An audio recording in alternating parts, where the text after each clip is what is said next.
let's get started. Okay. What do you want to work on? What do you want to explore? I think I'd like to explore my same-sex feelings and, see what's behind them. What I'd like you to do is get the image of the ideal sexually attractive guy. He's taller, he's more confident. Get that image. Take a few minutes to connect to it and let yourself feel that arousal. That's okay. Okay. 0 to 10, how strong is that arousal right now?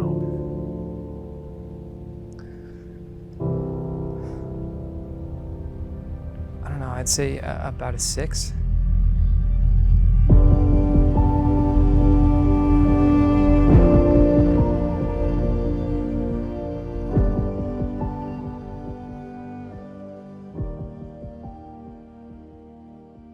I'm Dr. Joseph Nicolosi Jr., clinical psychologist. You're about to see how mindfulness triggers spontaneous changes in sexual feelings. Dating back to the 4th century Buddhist scholastic tradition, this observation has recently been confirmed by neuroscientific findings. In this video, I'm going to define mindfulness, then introduce a brief exercise that will help Thomas and I better understand his sexual feelings. I will introduce 3 specific methods which may help Thomas access a mindful state. And we'll discover what spontaneous effect each of them has on his sexual feelings.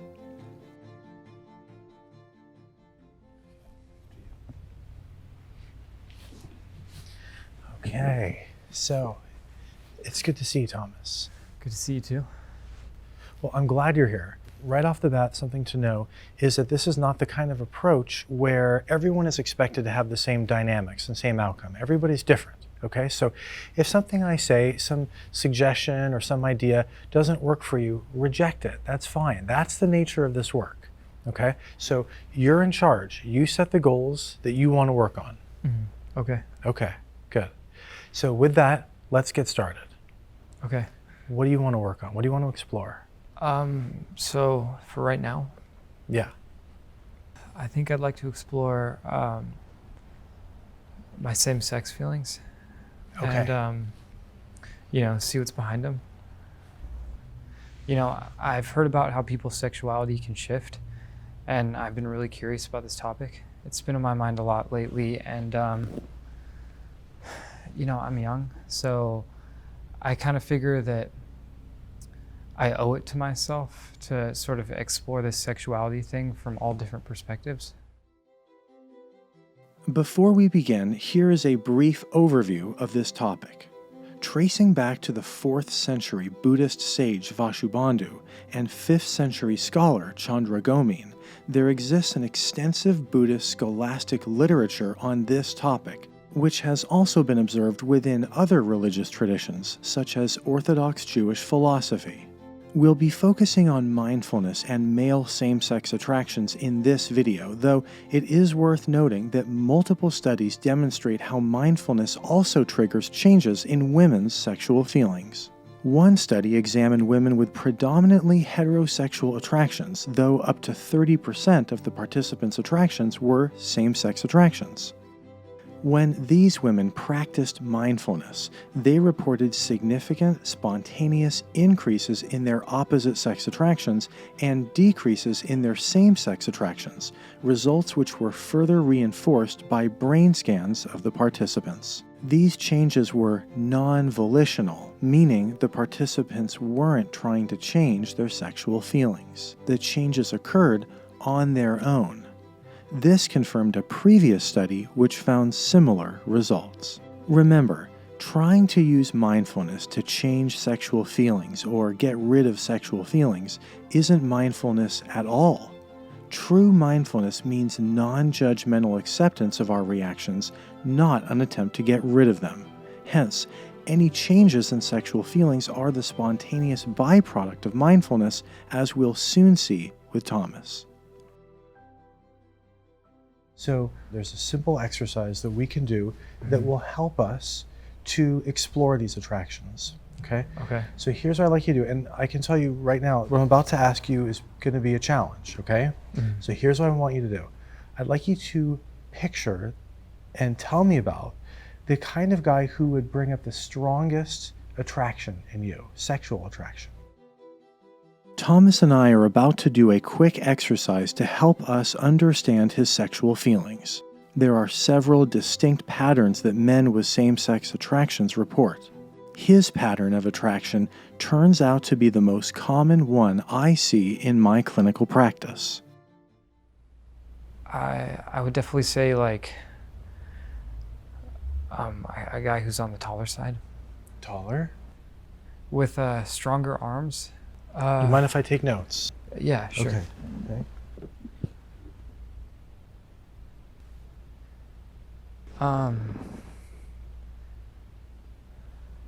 Personality-wise, I would say somebody who's like comfortable with saying what they're thinking. So someone confident. Okay. Keep going. Keep doing this. Be specific. Okay. I do this all day long, so bring it. All right. Let me think.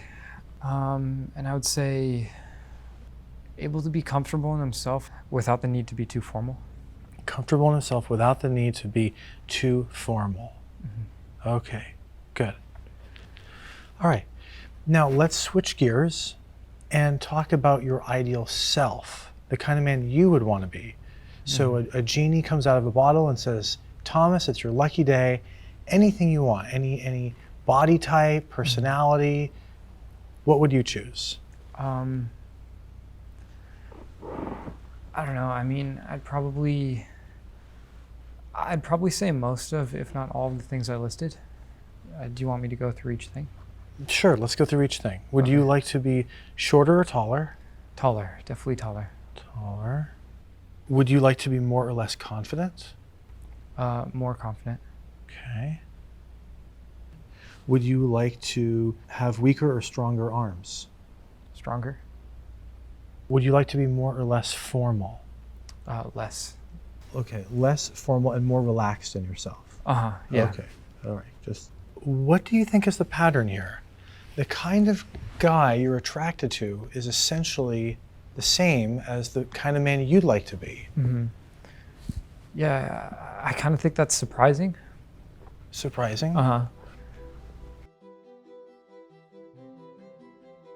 This pattern of attraction, Thomas reports, is much more common in men who describe themselves as submissive in their same-sex dynamics.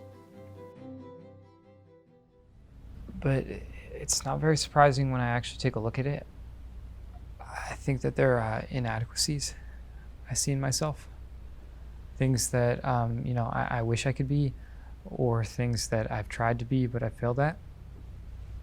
So when I see these traits in another guy, I think sometimes I might tend to sexualize them. Okay. So I want to make sure I'm understanding what you're saying. The traits in another guy that you find attractive to you, sexually attractive, are the very features that you would like more of in yourself. The things I find attractive in him are the things I want in myself. Yeah, I think that's true. Okay. There are 3 perspectives on what we can do with these sexual feelings. Okay? Only 2 of these perspectives are being presented to the public, but there are in fact 3 perspectives. Okay, so the first is the pro-gay perspective, which essentially says you were born gay, you'll probably always be gay, and if you want to be happy, your only choice is to identify and indulge in these feelings. Okay. Otherwise, you're just suppressing who you really are, and that's just going to lead you to an unhappy life. That's more or less the pro-gay perspective. Okay, I'm familiar with that view. Okay, you're familiar with it. Okay, so the second view is the anti-gay view, which says that your only choice is to suppress these feelings, to deny them, to shame yourself and look away. That's essentially the anti-gay reaction to these feelings. Okay, yeah, I can definitely say I'm familiar with that. You've done that. Okay, so you're familiar with both. Yeah, I've tried both the pro-gay and the anti-gay reactions, and for me, neither of them really work. They both kind of They both kind of feel incomplete or like they're missing something to me. What I would like to present to you, Thomas, is the middle ground of mindfulness, okay? Okay. It's not pro-gay, it's not anti-gay. This view is never presented to the public, but it's actually been around for thousands of years. Okay, interesting. I don't think I've ever heard of anything like that. Mindfulness is experiencing your own reaction in the moment without judging it. It's saying, okay, I'm having a reaction right now. I'm having a reaction. You notice that, you observe that. Okay, I'm having a reaction. And you, without judgment, you kind of look at the guy and in the attraction moment, and it's like, okay, there's something coming up for me. There's some attributes in him that I feel I don't have in myself. Okay, that's kind of difficult for me. You know, it just feels like the only two options I've ever really had. Yes, okay. So I'm going to present to you several methods that can help you access that mindful state. Now, mindfulness practice can at times lead to shifts in your sexual feelings. I'm not saying it's permanent, but it can give you a feel of what that shift is like. Okay, you know, I'm a bit of a skeptic, but I'm curious. Okay, so what I'd like you to do is get the image of the ideal sexually attractive guy. He's taller, he's more confident. Get that image. Take a few moments to connect to it and let yourself feel that arousal. That's okay.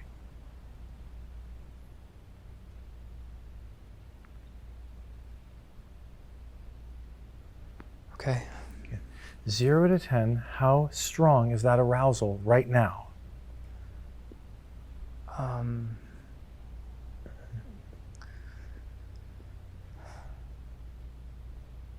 don't know, I'd say about a 6. A 6. That number is going to be a benchmark for us. We're going to get back to that number later. But go back to the image and hold that image, feel the arousal. And as you hold them together, I'd like you to focus on a question. The question is, how do you feel about yourself right now in comparison with the man you're attracted to? Okay. Do you want me to say it out loud? Sure. I feel like, I don't know, I feel like he's in a completely different league than I am. I feel like I just feel inadequate and weak. Weak like physically or weak like in terms of confidence? Both, to be honest. Both, okay. Yeah. All right, got it.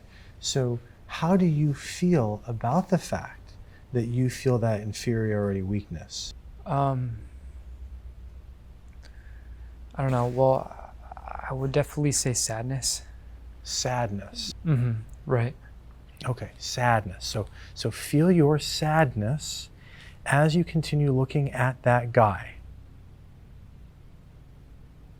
And as you hold them together right now, 0 to 10, how strong is your sexual attraction toward him?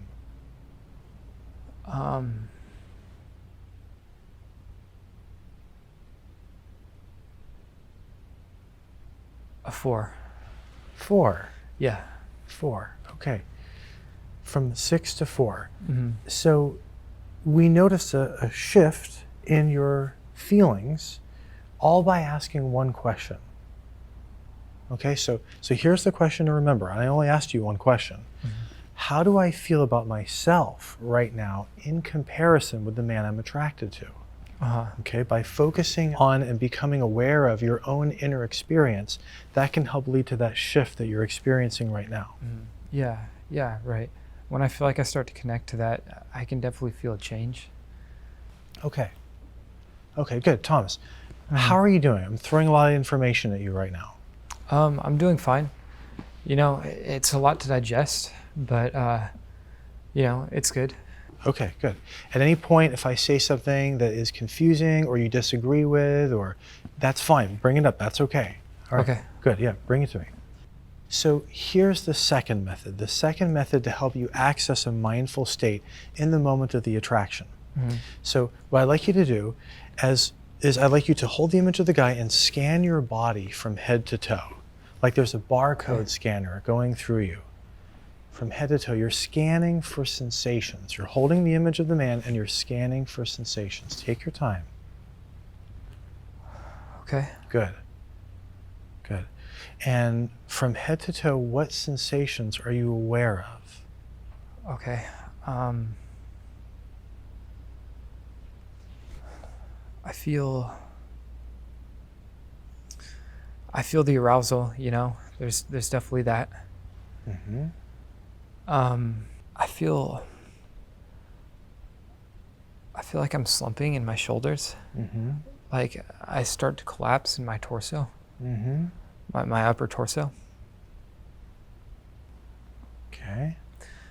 And there's this kind of tightness in my throat that I don't know, it just feels like I wouldn't be able to say any of the things I want to say in response to him. Okay, so we got the groin, the chest, and the throat. Mm-hmm. Okay, so what I'd like you to do is I'd like you to hold the image of the guy. You're doing great. Hold the image of the guy. And I'd like you to practice relaxing your chest.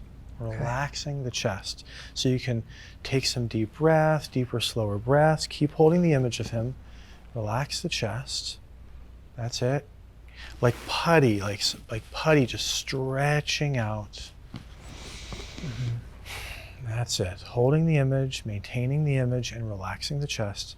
And what I'd like you to do, that helps some guys, is you can take your hand, place it over your chest, and say to yourself, soften, soothe, allow. Soften, soothe, allow. That's it. Okay, just relaxing it. So take your time and just nod your head once you really feel like you're there. Like you're holding the image of the guy and your chest is relaxed. Okay. From this state, right now, as you look at him, 0 to 10, how strong is your sexual attraction to him?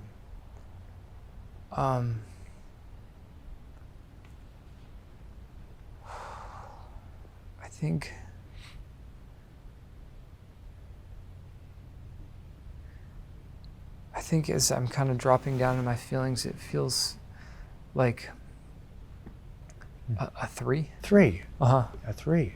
Okay. So that second method is relax the chest. Mm-hmm. Okay.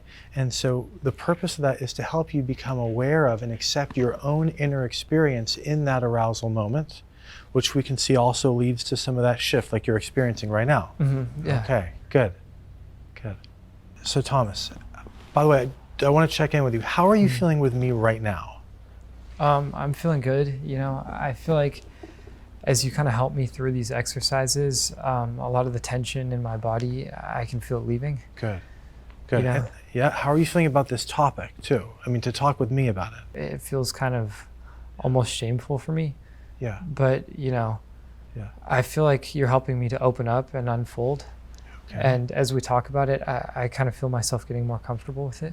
Okay, good. Uh-huh. So you're getting more comfortable, but there's still some of that shame feeling. So yeah. So in this moment, how do you imagine I am seeing you and experiencing you right now? I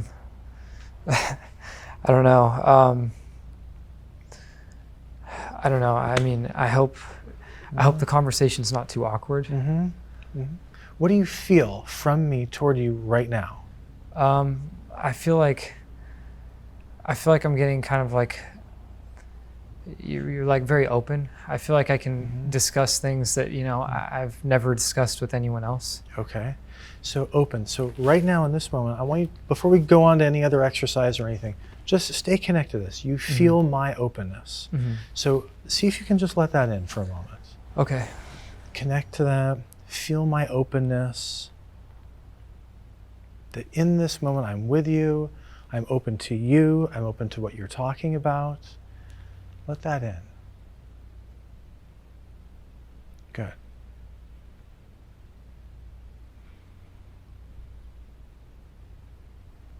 Good. You feel okay with that? Yeah, it feels nice to be finally opening up. Yeah. Good. At any point, whatever we happen to be talking about, if you ever feel like there's a judgment or there's something that, that comes up between the two of us that makes it difficult, bring it to me. And my commitment to you is I will happily drop whatever it is we're talking about and really attend to this. Okay, thank you. Yeah, okay, good. Okay, that's more important than any technique or anything. Mm-hmm. Okay, good. All right, now let's go to the third method, okay? The third method is awareness of similarities. Awareness of similarities. I'll tell you what I mean by that in a moment. See if you can turn your attention back to the ideal attractive guy. Okay. Look at all those attributes in him that gave you that erotic sexual jolt. Mm-hmm. See those things in him. Take a few moments to get back there. You had mentioned previously like a collapse in your chest, your shoulders going in. Yeah. Yes. Do you feel a little bit of that left? Yeah. It's a little left, okay. So just notice that as you look at the guy. And what I'd like you to do is to focus not on how you and he are dissimilar, but on how you and he are similar. This is important because you have looked at him and you said a sense of inferiority. That's shame. That's a feeling of shame. Mm-hmm. So you can reverse that shame by deliberately focusing on ways you and he are similar. Okay. All right. So look at him. What do you and he have in common? We're both breathing. We're both breathing? Yeah. You said? Yeah. That's true. That's a start. Yeah, sorry, it's really difficult for me to come up with things when I'm in this mind state. I think we can both be deliberate in what we want. I think that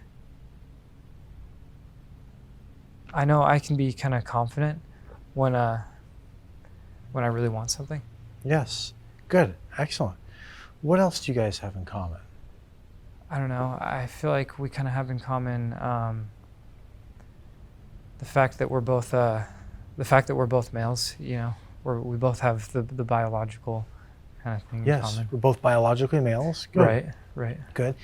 You mentioned that he's confident. Have you ever felt confident? Yes. Okay. Do you think it's possible that he has ever felt too formal?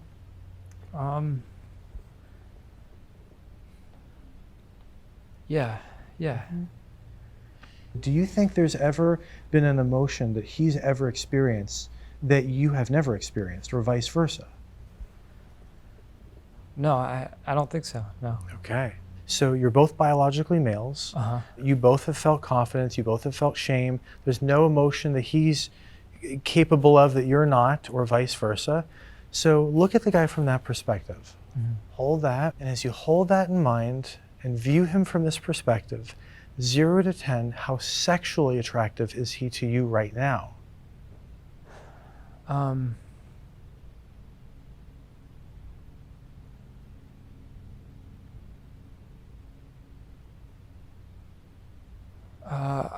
I think it's a 2. 2. Yeah. A 2. Yeah, we're both human and we both have our strengths and our insecurities and our weaknesses. Okay, and right now, as you just say that, look at him again. Okay. From that perspective, what you just said now. Mm-hmm. Now look at him, 0 to 10, how sexually arousing is he to you? I think it's a 1. 1. Yeah. As I was kind of noticing our similarities, I think it went down, which is kind of surprising to me because, I was just thinking about an idea, and when I checked back into my emotional state, it felt like it had dropped. Yeah. Okay, so what can we learn about you from these exercises today? I think I learned that, there's not this big separation between us, that, I'm not inferior and he's not superior. And I feel like, a lot of the attractive things that I'm seeing in him, I'm starting to see more in myself.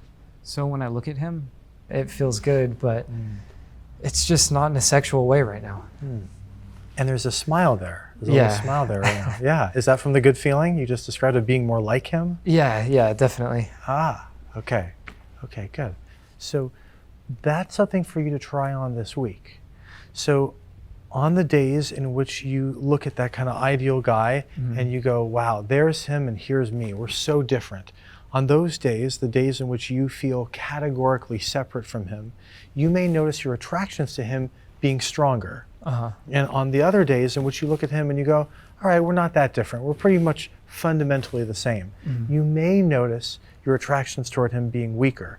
Try that out this week. Like everything I say, if it fits for you, great. If not, reject it, no problem. Will do. Good. One other thing that you may be able to take away from today is that at first it seemed like the power of the attraction was coming from the man, from outside of you.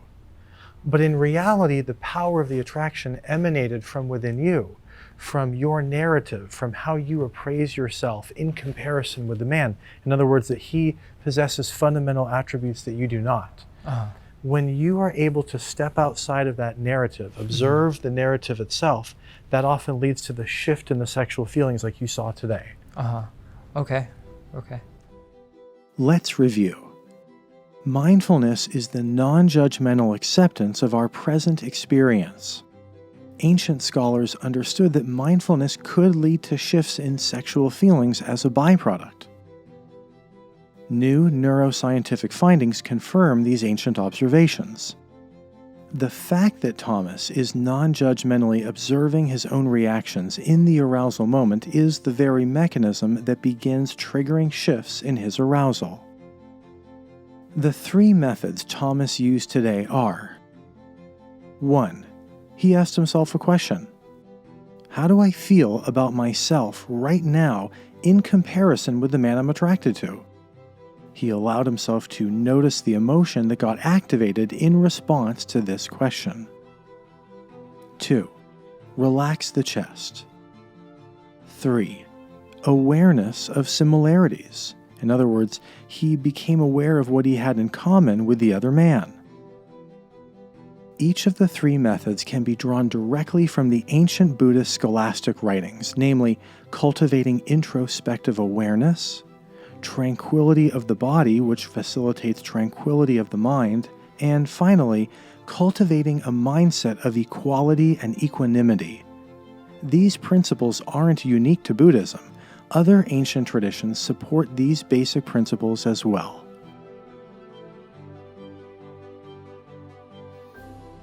So Thomas, from a mindfulness perspective, you never need to see these attractions as a setback, okay? When you respond to them mindfully, in the moment of the attraction, and this will take work, this will take practice, so it's not going to be immediate, but in the moment of the attraction, you don't see it as a setback. You go with curiosity, oh, okay, what's coming up for me right now? Like, oh, there's a story I'm telling myself. It could be true, it could not be true, about this man, about myself, and you can kind of notice what gets surfaced in you. That is something for you to be practicing. Okay, yeah, I could see this working, but you know, I also see what you're saying. It's definitely something that's going to take practice. It's going to take practice. Okay, good.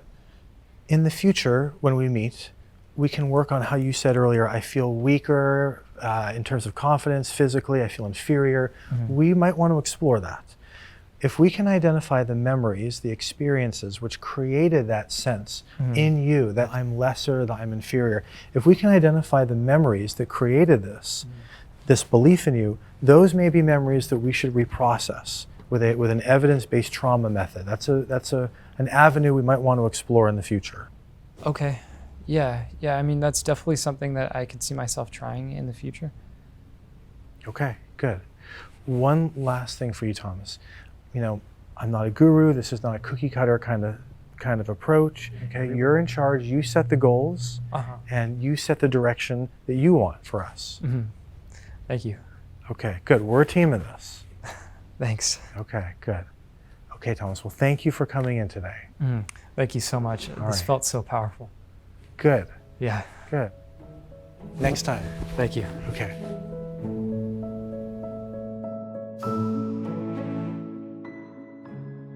I plan on practicing what I've learned today, and I'll see where that leads me.